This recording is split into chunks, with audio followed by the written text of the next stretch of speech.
जिस प्रकार से डॉलर मजबूत होता जा रहा है, रुपया कमजोर होता जा रहा है। ये ऐसे नहीं होता मित्रों। मैं शासन में बैठा हूं, मुझे मालूम है श्रीलंका की करेंसी नहीं गिरती। क्या कारण है? हिंदुस्तान का रुपया पतला होता जा रहा है। హాయ్ ఫ్రెండ్స్, ఈరోజు మనం మాట్లాడుకోబోయే విషయం ప్రతి ఒక్కరిని, ముఖ్యంగా భారత ఆర్థిక వ్యవస్థ గురించి ఆలోచించే వాళ్ళందరినీ తీవ్ర ఆందోళనకు గురి చేస్తున్న ఒక పెద్ద సమస్య. అదే డాలర్తో పోలిస్తే మన రూపాయి పతనం. మీకు తెలుసా, 2014లో నరేంద్ర మోడీ గారు ప్రధానమంత్రిగా అధికారం స్వీకరించినప్పుడు ఒక డాలర్కు మన రూపాయి విలువ కేవలం 58 రూపాయలు మాత్రమే. కానీ ఇప్పుడు అది ఏకంగా 95 రూపాయల దగ్గరకు చేరుకుంది. ఇది త్వరలోనే 100 రూపాయల మార్కును కూడా దాటేస్తుందేమో అనే ఊహాగానాలు కూడా బలంగా వినిపిస్తున్నాయి. ఇప్పుడు అర్థమైందా పరిస్థితి ఎంత తీవ్రంగా ఉందో? అయితే ఈ పతనానికి ప్రభుత్వం ఏం చెబుతోందంటే ఇది కేవలం అంతర్జాతీయ కారణాల వల్ల, ముఖ్యంగా యుద్ధాల వల్ల జరుగుతోందని అంటుంది.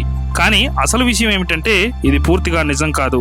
ఈ రూపాయి పతనానికి ప్రధాన కారణం మోడీ ప్రభుత్వ విధానాలే అని ఒక సంచలన విశ్లేషణ బయటకు వచ్చింది. ప్రభుత్వం ప్రకటించిన విధానాలు, అలాగే అప్రకటితంగా అమలు చేస్తున్న విధానాలు ఈ పరిస్థితికి కారణం అని ఆ విశ్లేషణలో తేలింది. ఈ మాట అన్నది ఏదో ప్రతిపక్ష కాంగ్రెస్ పార్టీ నాయకులో లేక మోడీ గారి సాధారణ విమర్శకులో కాదు సుమా. మరి ఎవరు చెప్పారు? స్వయంగా నరేంద్ర మోడీ గారు అధికారంలోకి రాగానే ఏరి కోరి నియమించుకున్న వారి సొంత ప్రధాన ఆర్థిక సలహాదారు, chief economic adviser Arvind Subramanian గారు ఈ మాట అన్నారు. చూడండి, అసలు ఈ అరవింద్ సుబ్రమణ్యన్ ఎవరు అనేది మనం మొదట తెలుసుకోవాలి. అప్పుడే ఆయన మాటలకు ఉన్న బరువు మనకు అర్థమవుతుంది. ఆయన తమిళనాడుకు చెందిన వ్యక్తి. అంతర్జాతీయ ద్రవ్యనిధి సంస్థలో ఆయన పనిచేశారు. బ్రౌన్ యూనివర్సిటీలోని వాట్సన్ ఇన్స్టిట్యూట్, అశోక్ యూనివర్సిటీ, అలాగే ప్రపంచ ప్రఖ్యాతిగాంచిన హార్వర్డ్ యూనివర్సిటీలో కూడా ఆయన ఉద్యోగం చేశారు. ప్రపంచవ్యాప్తంగా, ముఖ్యంగా భారత, చైనా ఆర్థిక వ్యవహారాలపై ఆయనకు ఉన్న పట్టు అంతా ఇంత కాదు. ఆయన పేరు పొందిన నిపుణులు. ఇప్పుడు కొంచెం గతంలోకి, అనగా టైం లైన్లోకి వెళ్దాం. 2013 సెప్టెంబర్లో అప్పటి ప్రధాన ఆర్థిక సలహాదారుగా ఉన్న రఘురామ్ రాజన్ గారు ఆ పదవికి రాజీనామా చేసి రిజర్వ్ బ్యాంక్ గవర్నర్గా వెళ్ళిపోయారు. అప్పటి నుంచి, అంటే 2013 సెప్టెంబర్ నుంచి అక్టోబర్ 2014 వరకు ఆ పదవి ఖాళీగానే ఉండిపోయింది. 2014 మే నెలలో నరేంద్ర మోడీ గారు ప్రధానమంత్రిగా వచ్చిన తరువాత కూడా మే నెల నుంచి అక్టోబర్ వరకు 5 నెలల పాటు ఆ కుర్చీలో ఎవరూ లేరు. చివరకు అక్టోబర్ 2014లో అరవింద్ సుబ్రమణ్యన్ గారి అపారమైన అనుభవాన్ని చూసి ఆయనను పిలిపించి మరీ ప్రధాన ఆర్థిక సలహాదారుగా నియమించుకున్నారు. ఈయన ప్రభుత్వంలో సాధించిన విజయాలు ఏమిటో మీకు తెలుసా?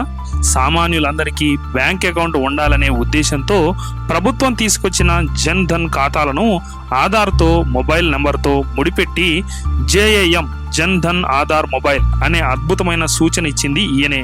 అప్పటి ఆర్థిక మంత్రి అరుణ్ జైట్లీ గారు స్వయంగా ఈ విషయాన్ని చెబుతూ ఆయన ఎంతో ప్రశంసించారు. మోడీ ప్రభుత్వం వచ్చిన తర్వాత ప్రవేశపెట్టిన మొట్టమొదటి పూర్తి బడ్జెట్ 2015-2016 అంతా సమగ్రంగా రావడానికి కారణం అరవింద్ సుబ్రమణ్యన్ గారు ఇచ్చిన ఇన్పుట్స్ మాత్రమే అని అరుణ్ జైట్లీ గారే స్వయంగా చెప్పారు.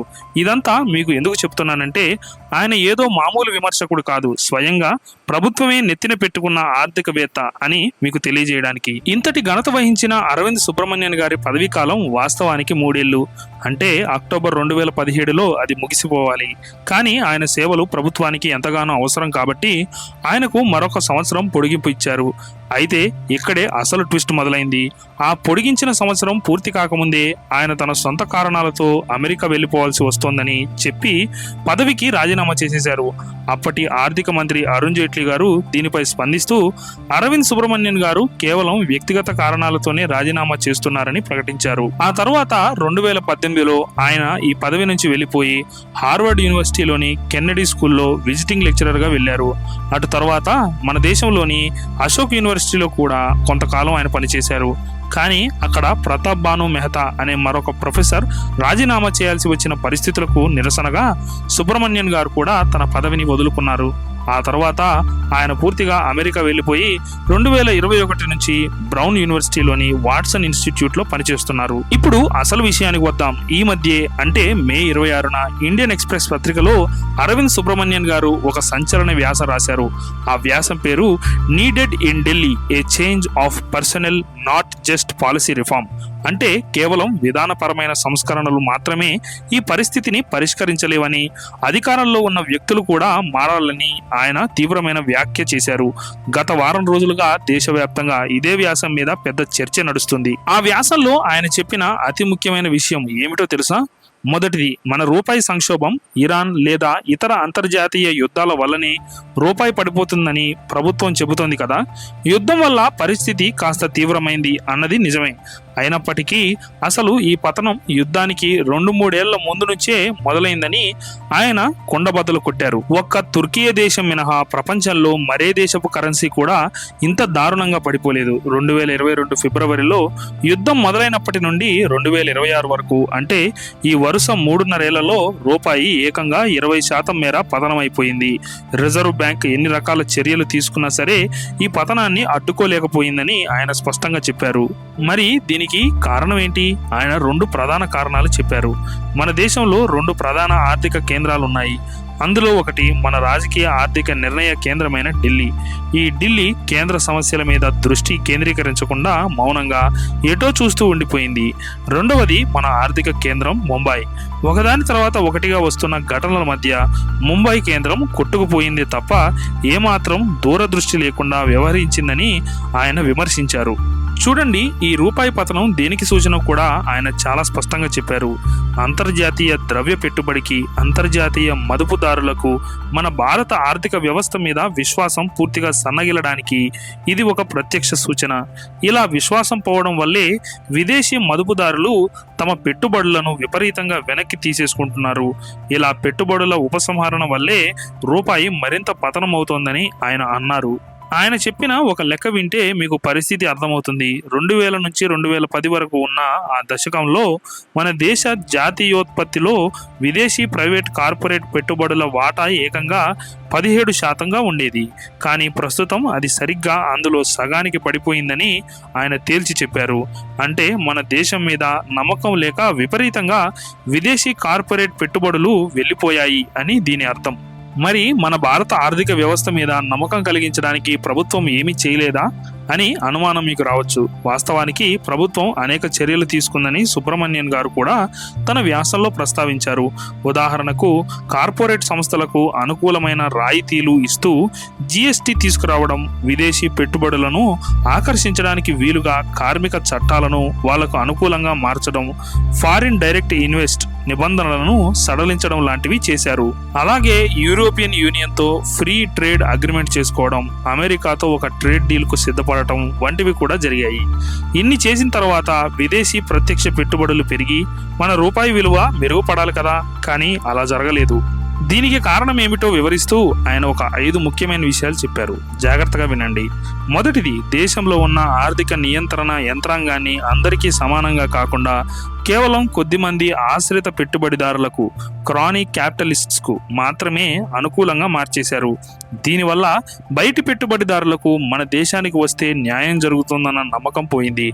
రెండవది, బీజేపీ పాలిత రాష్ట్రాలకు ఒకలా, ఇతర రాష్ట్రాలకు మరొకలా పక్షపాతంతో వ్యవహరించడం. మూడవది, రాజకీయంగా మరియు వ్యాపారపరంగా తమకు ప్రత్యర్థులుగా ఉన్నవారిని టార్గెట్ చేయడానికి ప్రభుత్వ దర్యాప్తు సంస్థలను ఆయుధాలుగా వాడుకోవడం. Weaponising the states coercive operators. దీనివల్ల మార్కెట్లో ఒక భయం ఏర్పడింది. నాలుగవది, పన్నుల చట్టాలను కొన్ని చోట్ల విపరీతంగా ప్రయోగించడం, ఇంకొన్ని చోట్ల అసలు పట్టించుకోకపోవడం. ఇక ఐదవది, దశాబ్దాలుగా మన దేశంలో ఉన్న రాజ్యాంగబద్ధమైన సమాఖ్య వ్యవస్థను, ఫెడరలిజంను ఏమాత్రం గౌరవించకపోవడం. ఈ 5 కారణాల వల్లే పెట్టుబడిదారుల్లో భయం పెరిగిపోయి భారత ఆర్థిక వ్యవస్థపై విశ్వాసం సన్నగిల్లిందని ఆయన కుండబద్దలు కొట్టారు. మరి దీనికి పరిష్కారం ఏంటి? ఇక్కడే ఆయన ఆ సంచలన వ్యాఖ్య చేశారు. కేవలం విధానపరమైన నిర్ణయాలు మార్చడం, సంస్కరణలు తేవడం వల్ల ఇప్పుడు ఒరిగేది ఏమీ లేదు. మంత్రిత్వ స్థాయిలో, టెక్నోక్రాట్ల స్థాయిలో, బ్యూరోక్రాట్ల స్థాయిలో ఉన్న ఆ వ్యక్తులను మార్చేయాలి అని ఆయన స్పష్టంగా చెప్పారు. ఈ వ్యాసం ప్రారంభంలో ఆయన అమెరికా మాజీ విదేశాంగ మంత్రి హెన్రీ కిస్సింజర్ గారి మాటలను గుర్తు చేశారు. యూరోపియన్ యూనియన్లో ఏదైనా సంక్షోభం వస్తే అసలు ఎవరితో మాట్లాడాలి అని ఆయన పరిహాసంగా అనేవారట. కానీ ఇవాళ మన భారత ఆర్థిక వ్యవస్థ గురించి మాట్లాడడానికి ఎవరూ లేరు, అక్కడ ఉన్నవాళ్ళు ఎవరు పనికిరారు అనే దారుణమైన స్థితికి మనం చేరుకున్నామని సుబ్రహ్మణ్యన్ గారు ఆవేదన వ్యక్తం చేశారు.